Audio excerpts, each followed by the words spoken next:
And then one night, it came suddenly. The moon insect floated down to me upon a breeze. And magnificence shifted my countenance. The focus was placed, a silent gaze, but on those wings. Oh, and I can't relate to the kind of beauty that was seen, and I can't escape thinking of this divine augury. Though we've been a little lost all lately, I've been dreaming of a moth, and I think it's a sign. I got a feeling that we're all gonna be just fine. I know we've been a little lost all lately. Oh, well, I've been dreaming of a moth, and I think it's a sign. I got a feeling that we're all gonna be alright. And I wondered what it all could mean. Well, the internet said it could represent rebirth and dreams.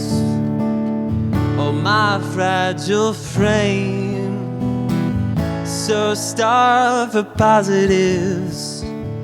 I'll put my faith in whatever will take it for some better days. And I can't relate to the kind of beauty that was seen, and I can't relate to being unchained to gravity. You know that I can't relate to bargaining with deities, though I can't escape thinking of this divine augury. No, we've been a little lost all lately. I've been dreaming of a moth, and I think it's a sign. I got a feeling that we're all gonna be just fine. We're all gonna be alright. I know we've been a little lost all lately.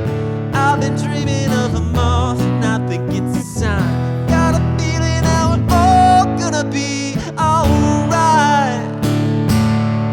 Oh, got a feeling that we're all gonna be just fine. Got a feeling that we're all gonna be alright. Whoa, oh, oh, got a feeling that we're all gonna be just fine. Whoa, got a feeling that we're all gonna be alright.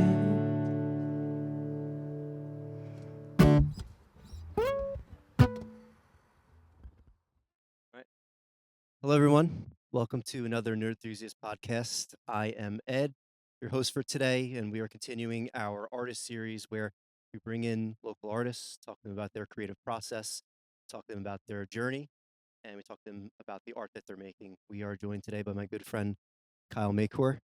It feels very funny to talk to you like this, so formal. But Kyle, welcome. Thank you Well, for coming thank you so much for having me here today, Ed. This is nice. So for full transparency, I've known Kyle for, I don't know, probably over 20 years at this point. I mean, We're getting there. I'm dating myself. Oh, no, it's probably more than 20 at this point. Probably. Yeah. Probably. And we've been playing music together for well over a decade, consistently, I'll say. Yeah. Over the years, probably some overlap. But it's I'm glad you're here today. And we were talking about this a little while ago, where some of the stuff we're going to talk about, you would think I would know after knowing you for so long. But it is kind of funny. I don't. I don't know if that makes me a bad friend, and I'm sorry. But I'm really excited to talk a little bit about that. Yeah, I'm excited to get into it. We were going over the couple of the topics, and yeah, we're going to be dusting off some stuff here. So yeah, and we'll probably get off at some tangents, and we might have to cut ourselves off, but we'll see how it goes. So first, I always think this is an interesting question for anyone I talk to that plays music. But how did you get into music? What was your first instrument? Was there someone in your family that's a musician that How got did you you into it? get into music? I feel like there wasn't really any musically inclined people directly next to me, so it was kind of a struggle to get into that. I don't know where it came from, but I always just assumed I was gonna get a guitar at some point. Nobody in my family played. I had a Mhm. Casio, that I'd mess around with like most kids. Mhm. But then I played trumpet in middle school, got very basic theory background, and then got a bass guitar after 8th grade, and then within months, very quickly realized I also need the guitar. So I would say guitar is probably my first instrument I dug into. I got a bass because I figured 4 strings would be easier than 6, and then I don't know. We got to guitar pretty easily. Do you feel like the theory background, well, a little bit of theory from playing trumpet, and you're reading notes. Do you think that helps you with other instruments and helped you become a better musician overall Absolutely, and, and and a not writer? necessarily the theory. It's just like playing an instrument to time.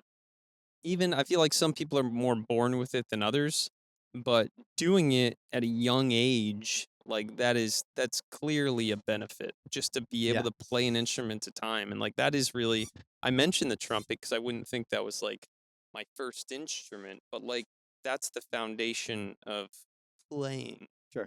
So yeah, I definitely think that helps. I I did a little bit of that. My first instrument was piano, so I learned how to read and learned a little bit about theory, and I took theory later on. I think that's helped me some, but that's a really good point about playing to some type of time, because Yeah, it's especially just when you're younger. basic.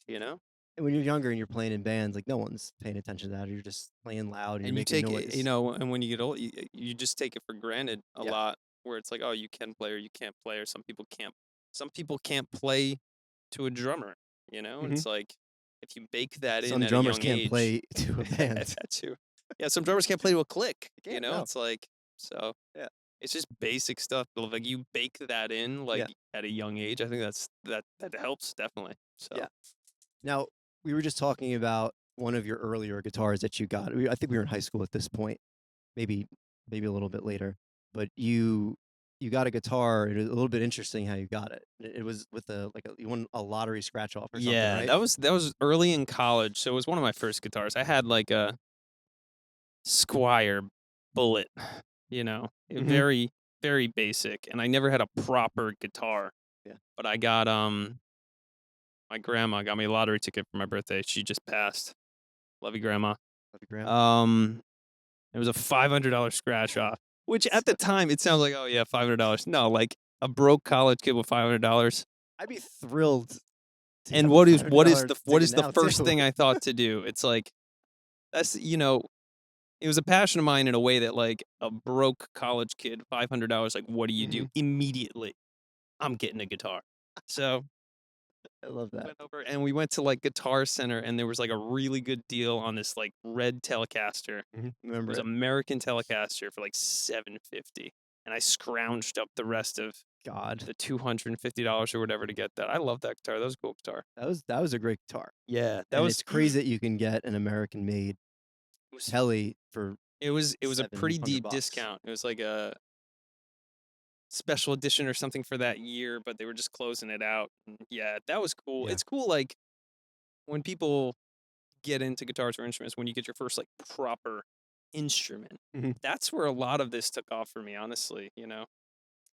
Well, it I see what you're saying, and my dad and I say this a lot, where if you want to play, you need to get the right instrument to do it. You don't need to spend thousands of dollars, but you need to get a good instrument that's going to make you want to play, to inspire you to do different things. Because if you buy just not a good instrument, again, you don't have to spend a ton of money, but if you don't buy a decent instrument, it's difficult to play. It's not enjoyable. You're not going to want to do it. And that's the best rationalization for all the instruments that you need. You see, I'm trying to sell this right now.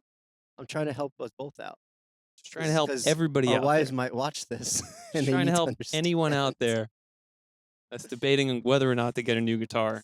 You probably need it. Yes, exactly. So go win a scratch off, and then it makes everything a lot easier. So let's get into that. So I know this is before you got the scratch off in the red telly, but you've had bands for a long, long time. So what were the early bands?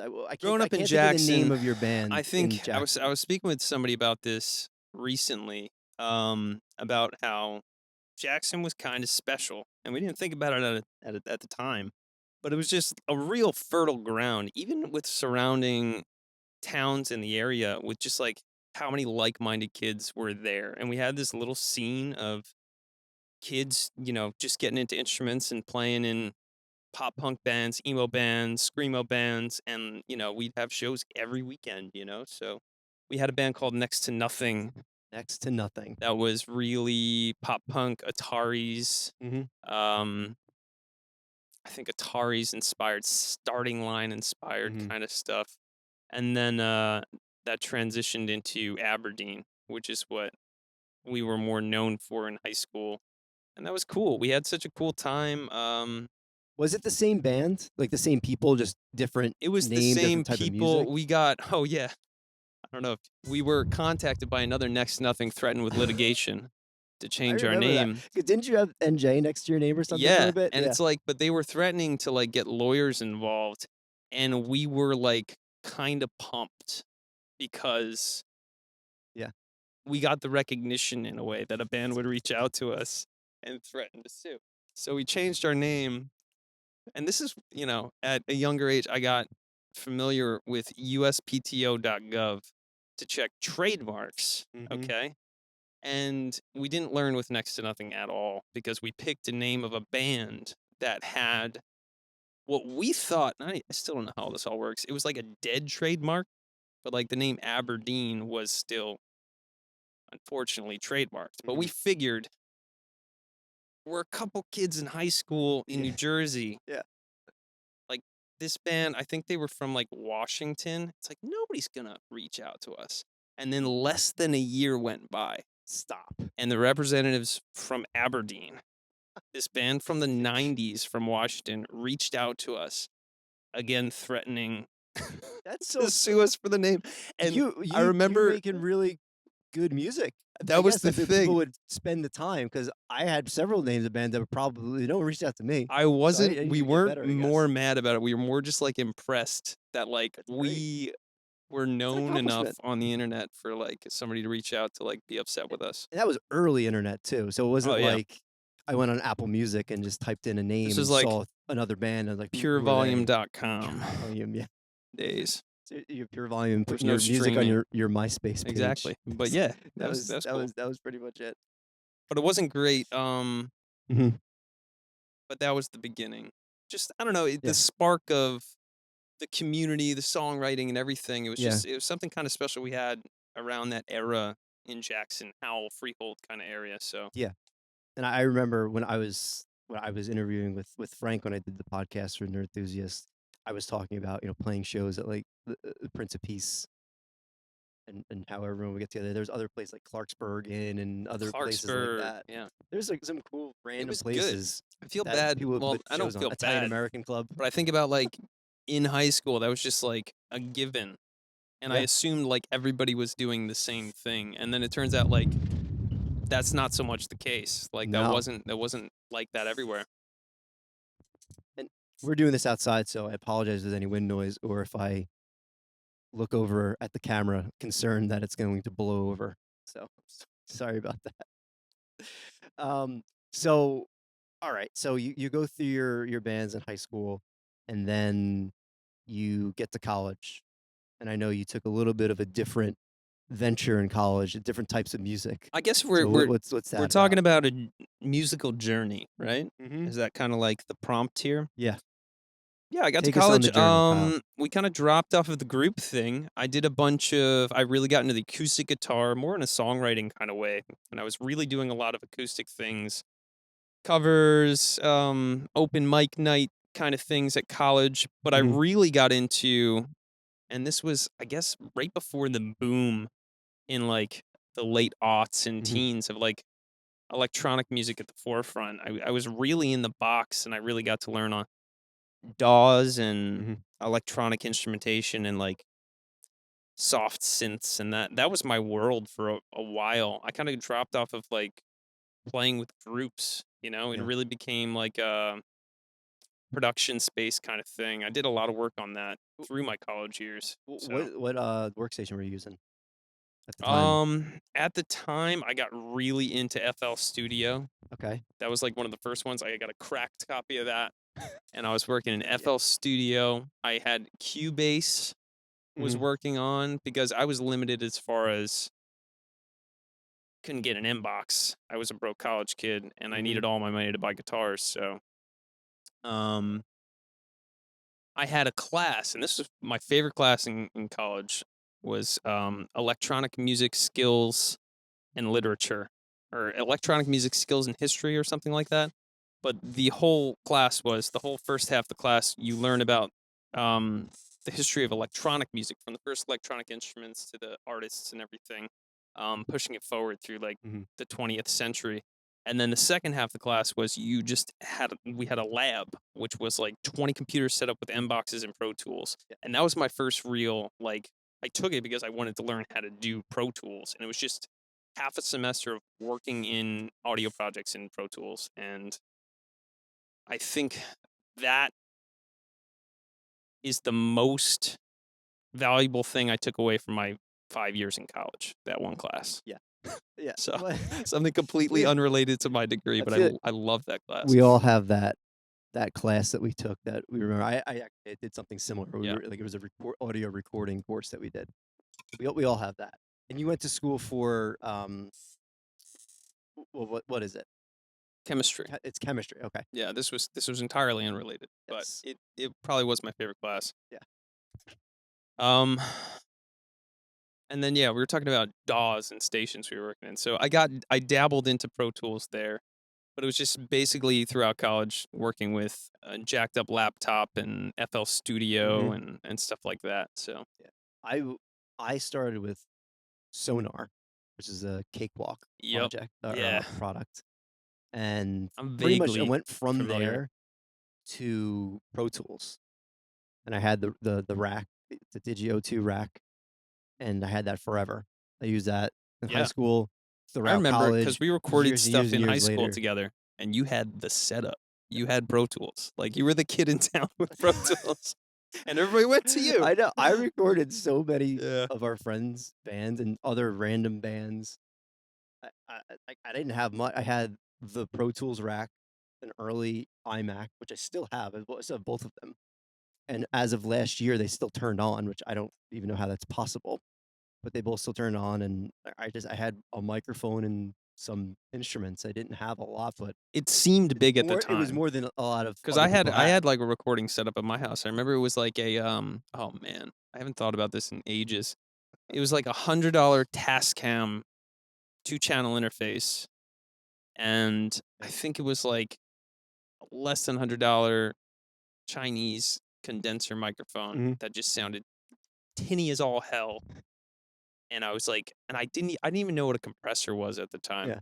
So it's like I'm just recording everything Didn't just know like anything. on my tinny sounding mic with acoustic guitar. It sounded so bad, but But it was a way to just get. I mean, you couldn't make a voice note on your phone, which probably sounds 10 times better than whatever we were using yeah, at that point. for real. But you couldn't do that. That was the only way you could really get your ideas down and remember them And in any way. it's a painful way to like learn how to do that kind of stuff. Just with, like bad gear and like trial and error. Well, And yeah, just like that's how you learn how to do it. So it almost bad gear almost makes you sound even like you could play it in the room and you play it in bad gear. It's like this sounds horrible, and it's discouraging because you're like, I guess this song isn't any good, but you could play it. Now again, a voice note, and it sounds great. But if you would have recorded it on the bad gear that you had, you almost didn't want to write it anymore. yep. You're like, this song is no good. I'm just gonna. I wonder how many songs collectively we've probably thrown out because we recorded them on some terrible system and it just sounded bad. I've never counted, but I don't even want to think about man, it. it's been a long Probably a lot road. of good ideas that we threw away. I mean, there's a lot that I haven't even gone through now. So, yes, okay. So college, you're done with that, and then you, at some point, and we were playing together for a while, just getting together, playing music with my dad and a few of our friends. but eventually you form Regency Club. Yeah, and I was thinking about the hole in between that. To post college, between that and this current project I've been working on the past couple years, that's what it was. It was playing with you and your Yeah. dad and Carrot and Eric Yeah. and Jeff. Yep. Hey guys. Till Jeff left Um, us.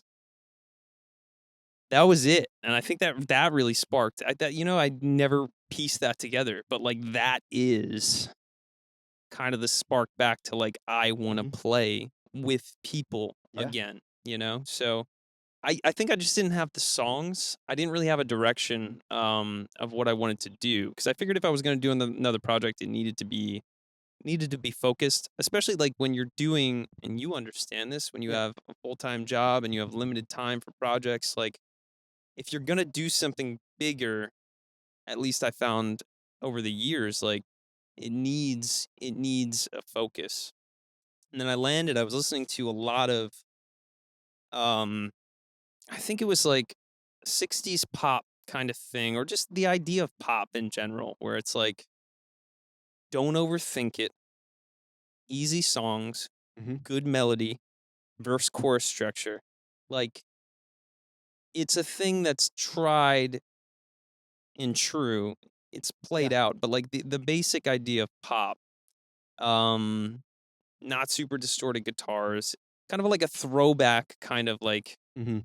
nod Yeah. to like early pop songwriting. That Yeah. was the basic idea for Regency Club. Yeah. And with that being play with a band, with a group live. Like that was the whole kind of like genesis of it. Like it needed to be live, set up for like a live band to play live, because Yeah. it's been years of me just making music, I guess, like in the box, playing around with like electronic stuff. I was big into like the native instruments stuff at the time. I was putting down a lot of electronic music. I think I Mhm. was just like really tired with that. Like just fiddling Yeah. around and like spending so much time on like a snare sound, and like Yeah. I was really itching to get back to live instrumentation, Yeah. like playing that. And then it kind of kicked off with this idea of like, let's write some simple pop songs. And yeah. And I love it for that too. It's just they're you call them, simple pop songs, but there's complexity to it, and what we'll get into in a little bit is the complexity of some of what you're writing about and the words, and what the songs, the meaning behind them. And I think it's just really interesting. So, and they're a lot of fun to play. I don't know if I mentioned this, but I played on two of the more recent ones, one guitar, and now more consistently, obviously, bass. And thank you as always for that. I Happy to do appreciate it. it. I'm happy to do it. So what I thought we could do now, really quick, before we talk about the albums themselves and the EP and the album, we could just play a little clip of one of them. So I'll cut to that, and then we'll come back. All right, cool. Down to get the thrill, and in the meantime we'll get out of here just for the weekend. Maybe have some fun in Philadelphia for now. Skip in the show Memorial Day crowd, karaoke Chinatown. Oh, I think I'd be better at this one now, but I can't hear a single note. This thing is telling us you're so numb. All right, so we just heard a little bit of Chinatown Karaoke, which was, I think, the first song I heard from the Summer Songs EP that you put out, and I loved it. And I played guitar on it on the EP, but I I more enjoy playing the bass to it. It's just super fun song. So let's talk a little bit about putting this album together, or this EP, I should say, because it was a little bit different in the sense that you recorded some demos. And we said Yeah. we work with a lot of workstation. We record ourselves. We do all that, but this was different. You went to a friend of yours that recorded, so you had someone I'll else back on up. all that. I'll back up one piece on that. It was different also in that the kind of idea, the mission statement of this whole project was, I'm going to put these songs together. I'm going to write these songs. I'm going to demo them out. I'm going to write every single part essentially. And then I'm going to try to get people to play them, which was something I hadn't done before. I played in bands before. You write kind of collectively, you get together, you rehearse, you feel things out. I think it was, yes, a control thing, but also it's like at the age we were at when everybody had such limited time, it's like we can't get together 3 times a week, just sit in a room Yeah. and see what happens. Like, if I want to do this and I wanna see progress, it was, like, kinda given this prompt, like, write this song, do this song, put it together, and then it's gonna have to be easier to, like, send it out to people, and Yeah. it was a couple speed bumps along the road with just, like, kinda, like, learning how to do that process, but that's worked out so far for the past couple years. I mean, with people with their limited time, um, it's been working Well, so far. the fortunate thing is when, like at this point of our lives, at this age, if you're still playing music, you're probably a pretty decent musician. So like when you create these parts and you send it out to people, hey, would you be interested? You want to help me record it? You want to do this? Like, they're pretty competent music where they can learn it. They'll come in, they'll record it, and or they'll practice, and everyone's pretty well rehearsed. Where I feel like when we were younger, you'd have to go over it, over and over again. So it makes it a little bit easier in that sense to do it. And I'm assuming that that was your experience with some of this Yeah. in these projects. It made it easier, and then another thing I realized too, I recorded one song for Regency Club project, and it was kind of it was an early version of seasonal affective I disorder, remember it, yeah. where it was kind of a mix between the in-the-box electronic stuff that I was doing and the idea of this kind of pop song structure. Mhm. And when it came time to write the EP, I had these couple songs that were really kind of, um, 60s pop inspired, especially, like, With You and stuff like Yeah, that, definitely. where I needed live drums. I couldn't record live drums in my house, I didn't have a drum kit, and it occurred to me too, I have so much experience doing the things I do myself in my DAWs and everything, and I've never been completely satisfied with how it sounds. Mhm. You know, I've gotten better over the years, but I just figured out I was at the point where it's like I need drums and I need somebody else. I need to work in a studio with somebody. Yeah. And that was like giving up that control. I know we've had conversations about control with music Yeah, it's hard. for years. And that was one of the biggest steps I had to make where it's Yeah. just like I need to reach out to somebody, show them what I'm doing, get on the same page with the vision and just like hope. You know, it's hard to do it sometimes. So It's really difficult. I yeah, mean, and I know we're kind of the same in this way where because we were maybe we weren't around musicians all the time or at the right times, and it's hard to get people together, so you just say whatever, I'm just going to do it myself, I'm going to figure it out.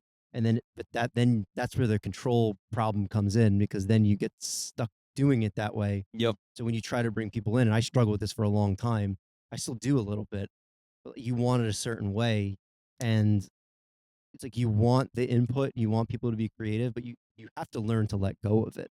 And it's hard, but it's from the recording, the production of it, what's actually being played, what instrument you're actually using. It just there's so many variables, and you have to take a I step think back when it and you came get a better down to it, product out of it. what I wanted to do with this project with a full band, live instrument kind of thing, inherently, I have to give up some control. Yeah. So when it came to the recording process, that was kind of the first step. I reached out to my friend Tyler, Mhm. down south. He's down in Who's- like Mays Landing area.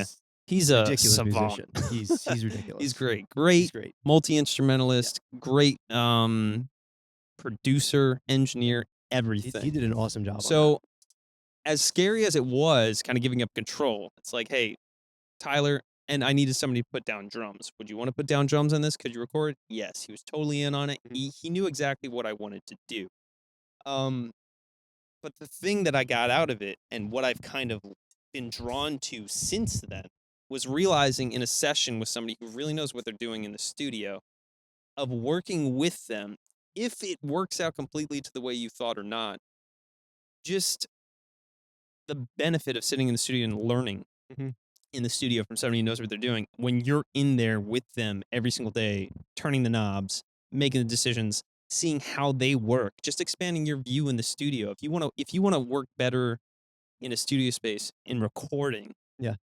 it was just so eye-opening where it's like, for years, I've been just like toiling away by myself, getting marginally better, where if you work at a studio, I can imagine if like you intern at a studio, Mhm. and you're just there for the sessions day in, day out, you see how the professionals work, or people that have different workflow than you or do different Yeah. things. That is just super valuable. And that was awesome. That changed how I record everything myself moving forward in a session like that. Sure, yeah. But also, it was the added benefit of somebody who really knew what they were doing to make it sound good. So I was really happy with how those recordings came out. That was released.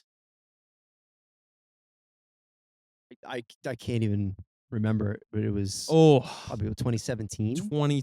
2020. Okay, It was not too like far 2 back. months into the pandemic, and that was the kind of thing with this project Oh, too. that's right. I had this idea where I was gonna get everybody together. We're gonna play some shows. We're gonna do this thing.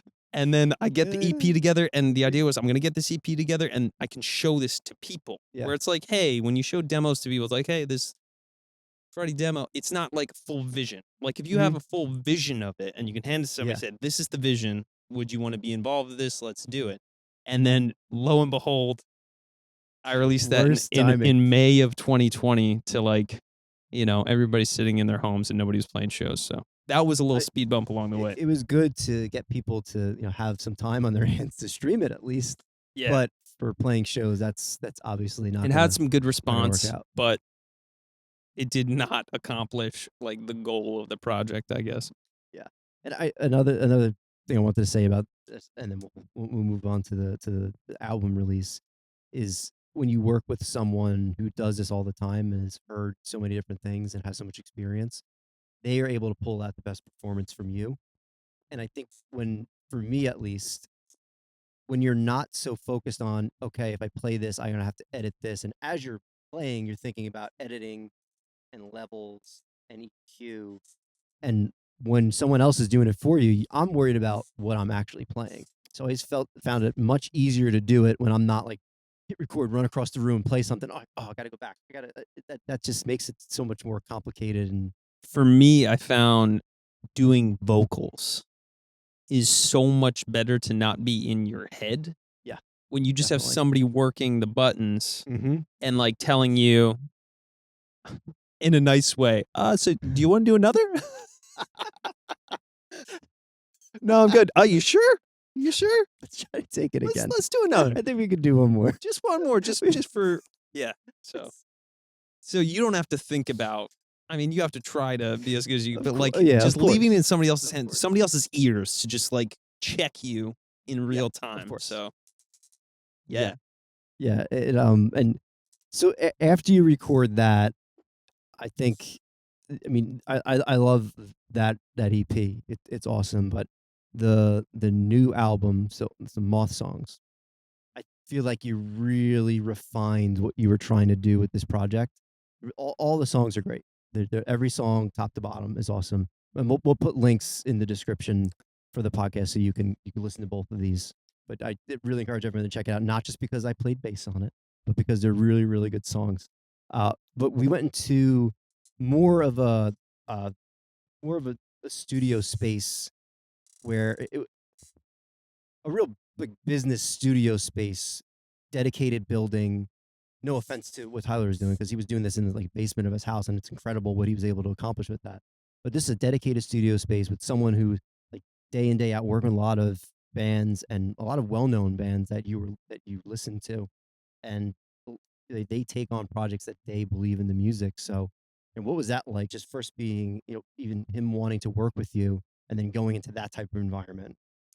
it was cool. I got the idea after the EP because I was just banking songs, I guess, and thinking about the next project. I realized I wanted to do a full length because I've never released a full length of anything, So I was getting around that. I probably had like 8 or 9 songs, and the confidence I got from the response from the EP really got me out there where I was just cold calling people. It was a recommendation from a friend to reach out to Eric Case from Marrow, Mhm. who he's great. Everything he Yeah. does, he had the studio space.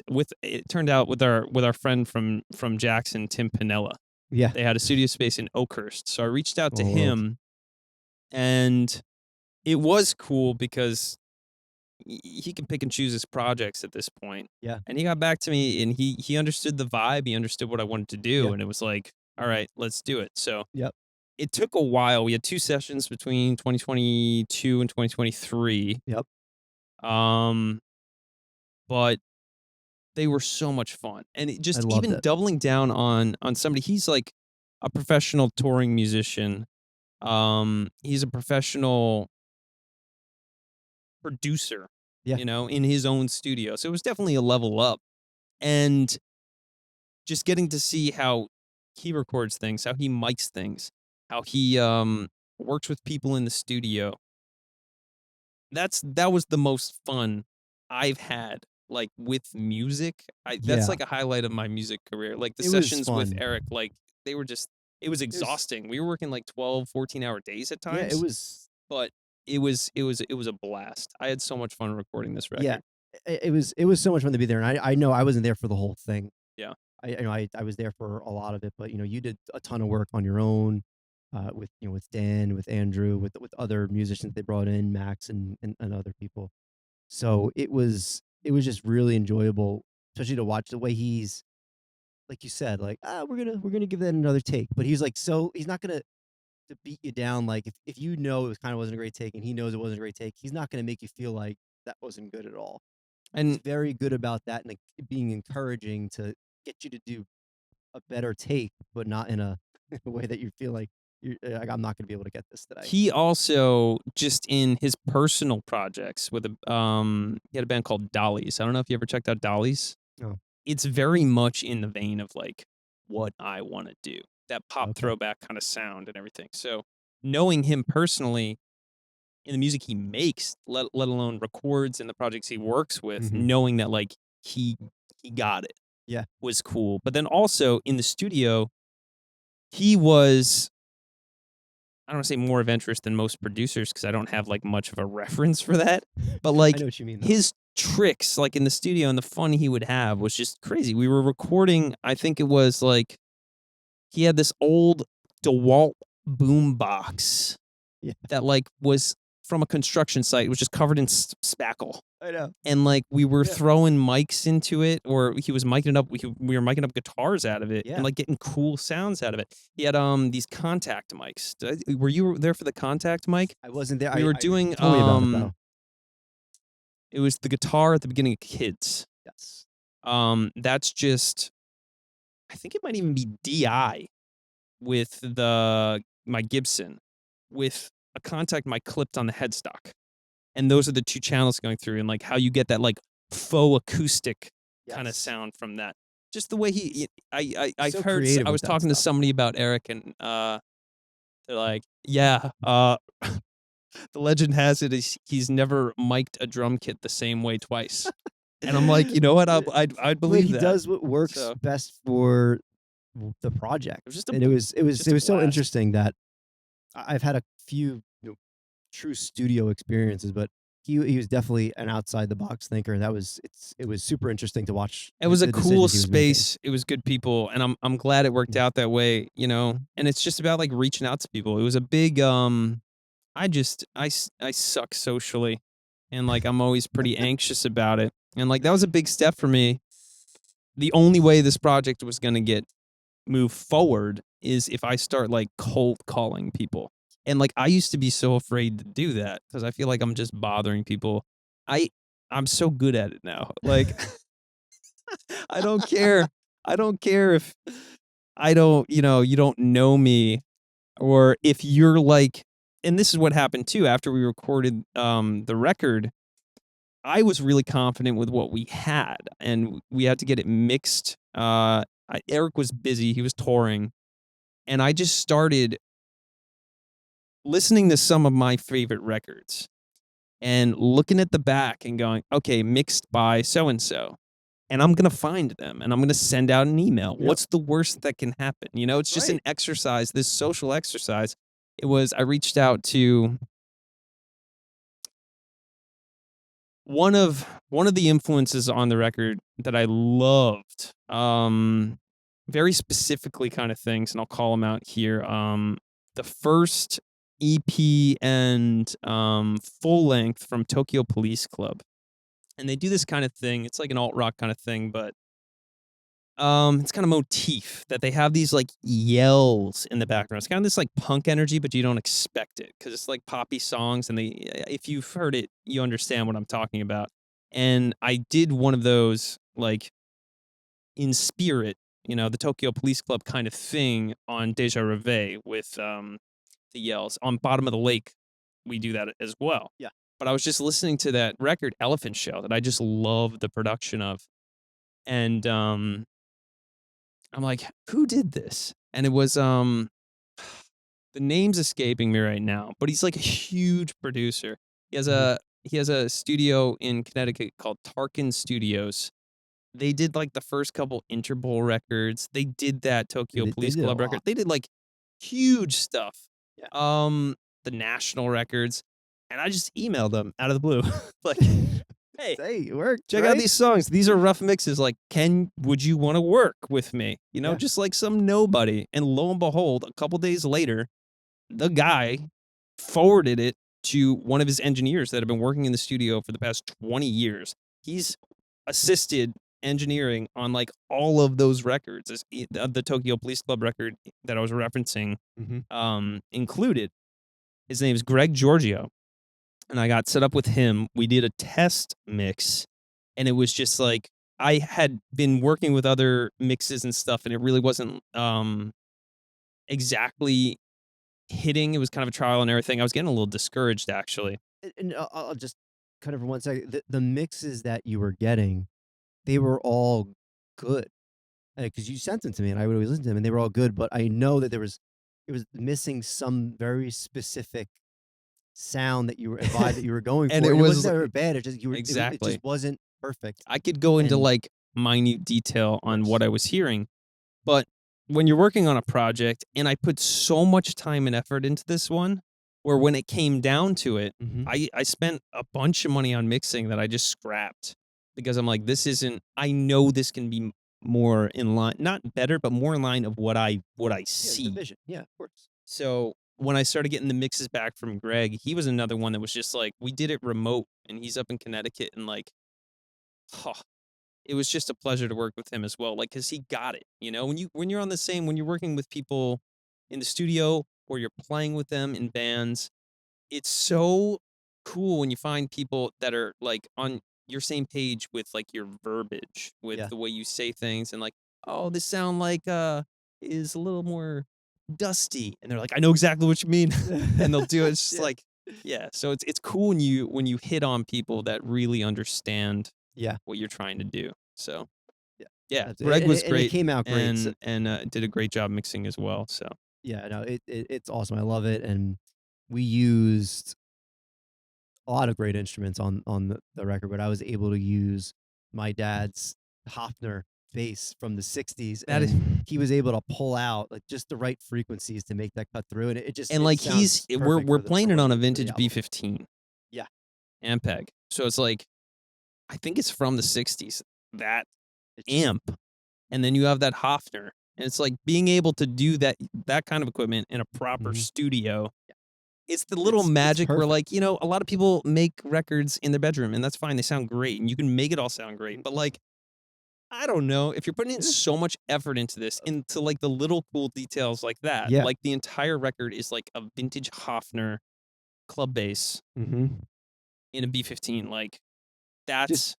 Just knowing that's what it is. And that was the kind of thing that, like, when we got working with Eric, he was super jazzed about the vintage equipment, the analog aspect of it, the things like that are going to make it sound warm, and doing things that are harder because it's going to sound a certain way. Yeah. So it's like, I don't know, getting to work with cool people in the studio. Yeah, it's the best. It was great time. It's the best. So real quick, let's play a small clip from one of the songs from the album.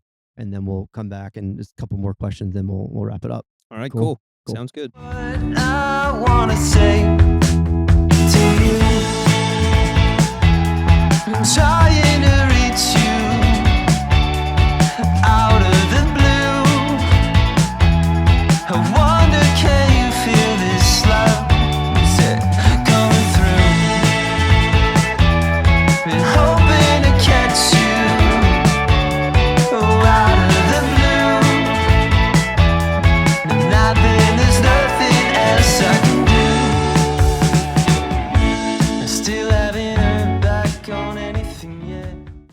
Cool. So we just heard some from Out of the Blue, which is one of my favorites on the album. And the question I was going to ask you is, I think it's to say favorite song is hard because all of these have different meanings to them, and they're all about important topics.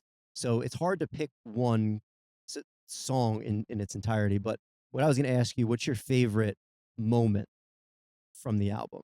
Which it just because that encompasses a lot of different things. It's the words, it's the music, it's the It's feel. funny you say favorite song because it's favorite song when, because you probably feel this. Anybody that writes music, like I hate half the stuff after you listen to it enough. You just get tired of it. It's like, oh, this was trash. This is terrible. Yeah.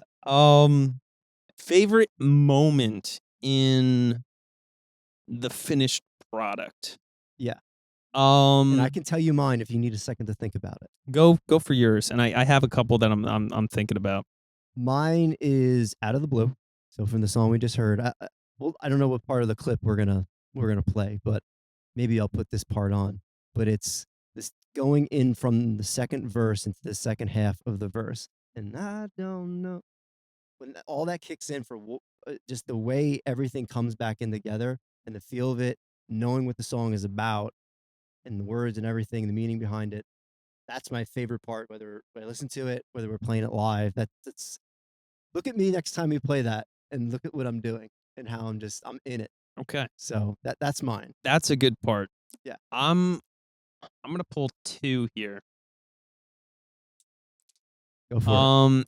Out of the Blue, production wise, whenever I hear that, that is the most realized of that's the way I wanted it to, that's the way I envisioned it. Yep. And it like hit completely through the process and everything. It came out like that's exactly what I envisioned. So like that, I was super proud of the whole process because it doesn't happen with all the songs, and some of the songs are different than what you thought. Like that was exactly from the drum sound to everything. That was great. In Out of the Blue, the part, and I haven't talked about this yet. Another cool thing that Eric brought in the studio. I don't remember correctly, but I think in college he was a music major at TCNJ, which I found out later. Like we were at school at the same time. Oh, really? I didn't know that. Yeah. When we met for the first time, he's like, "I went to TCNJ," and it's like we overlapped and we just didn't. Oh, I Didn't had know no it. idea. But hand percussion is like a yes. big thing with Yeah. him, and he brought it up in our first session. Like, don't you worry, I'm gonna sneak in tons of hand percussion. I'm thinking like, no, you're not. Like, we're not. Like, you can try, you can mess around if you want. It started with the session with I think it was Deja Reve. He got the bongos in there. Yeah. But then the second sessions, he just went wild.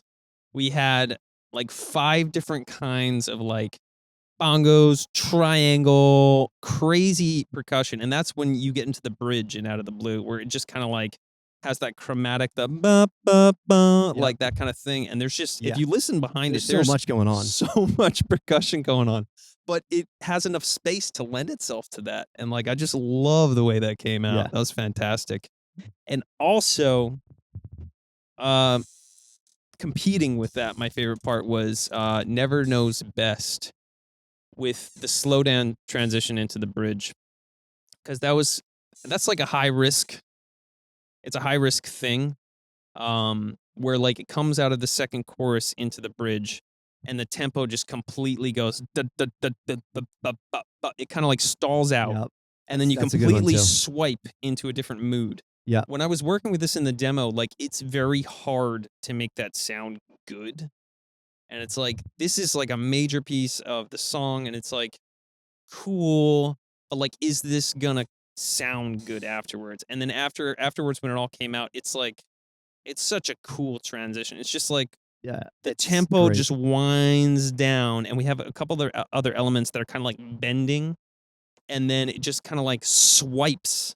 And then working with Greg, we really just like brought like a crazy different mood. It's just basically like you flip a switch and then it goes into the bridge. And I just love that like switch. It's fantastic. Now, the guitar in that part, was that something that Eric did creatively with miking, or was it just effects through the DAW?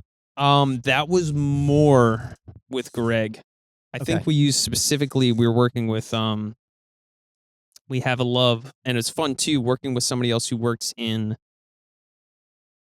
at least I'm not a producer, but like I work enough in software to understand certain plugins or whatever. And he sent me back one mix, and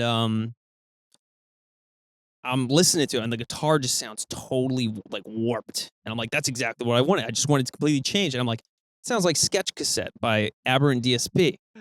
It's like this kind of degrading, like kind of like it's like sketch, like cassette simulation where you can make it as dirty or wild as you want. And then I'm talking about like, hey man, that guitar sound, like that's exactly what it is. It's like, yeah, it's this plugin called Sketch Cassette by Aberrant. I'm like, I knew it. So that was great, but like that was, he knew, like That's that awesome. was the mood to like really crank that in a different direction, and ended up really working, I think. Yeah. So Yeah, that's a great song too. And I told you when the album released. I mean, I've been listening to all these songs for a long time now. you've had a passenger seat in the I've whole had process. the passenger seat, and it's been a great ride. I've had a lot of fun doing it. But we'd never played Never Knows Best live, or the Colors either.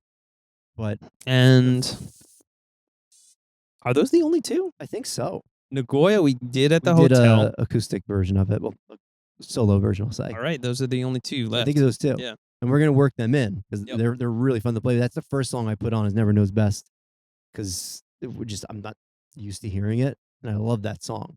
I know Andrew, another He's fond. another cold call that worked out very well. Yeah. Shout out to Andrew. Shout out to Andrew. Ridiculous drummer. He's our drummer, Andrew Romanowski. I don't know if he'd be watching this or listening to this, but what a find. And Diamond in he the comes rough. in the studio where it's like, I say I write these songs. I demo them out with like sequence drums. So if you're unfamiliar with that, it's essentially on a grid where I'll throw in different patterns, and this is what I want the drums to sound like. They're real like recorded drums, but they're much more placeholder rudimentary. Like this is the rhythm. These are the kind of ideas for the fills and this and that. And working with him the past couple of years, watching him grow as a drummer to like serve these kinds of things, like he adds so much. I was talking to him the other day where I'm like, we were talking to John, and I'm like, well, Andrew writes a lot of this. And he goes, no, man, you write these. And it's like, he underestimates. He adds so much humble to about these it. songs. Like, And he's so between nice the about it. fills and just like the little So stops and good. starts and like feel, he adds to everything. So he lends himself a lot to this whole record as well. Everybody does. Yeah, and I mean, we'll shout out. Yeah.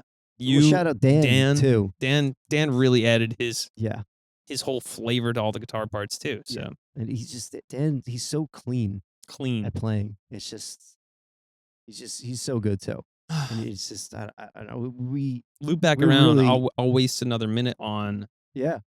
These are the benefits of surrendering control. Yeah. You know, I mean, when you have an idea like this where it can be scary, but that's what happens. You get people who can play instruments better than you. I know. And then it's going to sound better. I asked Andrew if he would play on the the more progressive metal stuff that I write. I had him play on one of the tracks that and he's a fish in water to that. I would imagine. It's like to listen to him play to your songs and then totally change his style of play to play that. He's just able to do it so easily. But yeah, like you said, and like I would never have been able to play that. I wouldn't have really thought to even program most of the stuff he was doing. It just works out so well. And that's happening. I'm taking that for granted now. But that was one of the first special things I realized working with Tyler, where it's like, oh, I would have never thought to do that. Just little things, little cool. When you were playing guitar on the EP and you'd add just a little tiny fill or something, it's like, you're a better guitar player than I am. And it's like, oh, that sounds great. Like that's the benefit of bringing other minds in on working through a project. And that's what I've taught myself over the year too. Over the years is just that you can't, if you do everything yourself, it takes very, very talented and special people to keep creating things and keep it different and interesting. But when you bring other minds into it, like you said, they're going to do something you never would have even thought of. And that's just their natural instinct to play that. So it varies everything, especially now, with kids, jobs that are working all the time, your mental capacity at the end of the day, or whenever you get that few moments to create, you don't have the same mental space that you did when you were younger to dedicate all this time to it. You have a limited window, and you kind of go back to what's comfortable for you. So that it's just bringing other people in. That just makes with it limited time is one thing, but I would even think to move it out into a bigger space. If you think about, I guess, working on a creative project or any kind of creative project, even if you're the most talented person at what you do, bringing other people in and other minds in, it may not work, but there's always a possibility to expand what you're doing. Yeah. With other minds working on it. Like, it's great, especially when you're limited in time and you might not be, you're just kind of mediocre at playing all the instruments. So give yourself some credit, God. Come on. No, I can give myself some credit, but when I surround myself in a room with all you guys, it's like, I'm not that good, So love it. So some gigs coming up. Yes. Tell us about those really quick. We got a couple things. This weekend we're doing a live session at Cart Studios in West Philadelphia. That should be, I don't know what the ETA on getting that edited and out's going to be, but that's definitely going to be on YouTube. It'll be available when it is available. And then we have tentatively Monday, July 29th at Wonder Bar for Happy Mondays. Yep. That's cool. I've always wanted to play Wonder Bar, and I'm hoping we can get a good it's gonna be good fun. crowd after that. Summertime at the Wonder Bar. It doesn't get much better than that. No, it's gonna be awesome. We're gonna do a little local show around here at Flying Pig. Yes, that's Flying Pig in September 7th. What town is that? I guess it's Bordentown, So technically. Bordentown, Flying Pig. We got a big window. Yeah. September 7th, Saturday at Flying Pig as well. So we're definitely going to do a Regency Club set, and there's going to be more. That's still in the works, and we're still planning phases of that, but that's going to be a lot of fun. Yeah, it's going to be fun. Also, I forgot about this. September 20th? Did I tell you about this? No. I'm hearing this for the first time. I could have swore I told you about this because I want you to be. I have dad brain, so I want you to be involved with this. So if I didn't, I'm sorry. I have. I think it's September 20th. That would make sense. Friday, September 20th at the Asbury Hotel at the Sound Booth. Oh, okay. It's going to be a stripped back acoustic set as well. Oh, cool. So, yeah, that's a couple months down the road at this point, but we got a good couple. Little birthday show. Good. Both of us. Yeah. Nice little runway for getting these songs out into the world, and cool. The record's just released. So yeah, it's June. It's beautiful outside. I love it. Life's good. Life is good. So thanks for coming on. Really appreciate it. I'm glad thank we you. got a chance to hang out. Thank you for giving me an excuse to be here on a Friday afternoon instead of being at work, frankly. So no, I'm just kidding. I do love talking to you about all this stuff, and I'm pretty sure we could spend 2 more hours talking about gear, and we will do that at some point. Guitars, yeah. If you have any more, if you need content on the podcast for just talking about guitars, we could probably do a full 13-episode season of that. Yeah, well, we love all the nerdy stuff. So if it's nerdy, then we're probably into it. Oh yeah, and we can not just spend guitars, a lot of time. Gear, everything. We could do a gear show. Could do a gear show. Yeah. You can bring some of your favorite gear. Do a little show. I'm gonna put that note down. Gear show with Ed. Show with Ed. I love it. Everyone, take a listen to Moth Songs. It's out on all the streaming services. Regency Club. I will put the links in the description on the YouTube page. Please, if you enjoyed what you saw and listened to today, like and subscribe. We also have a Patreon page if you'd like to get some more exclusive content a little bit earlier than everybody else. You can go there and check that out. But I appreciate everyone listening and watching today, and we will talk to you again soon. Take care. Thanks. There's nothing else I can do. Still having her back on it.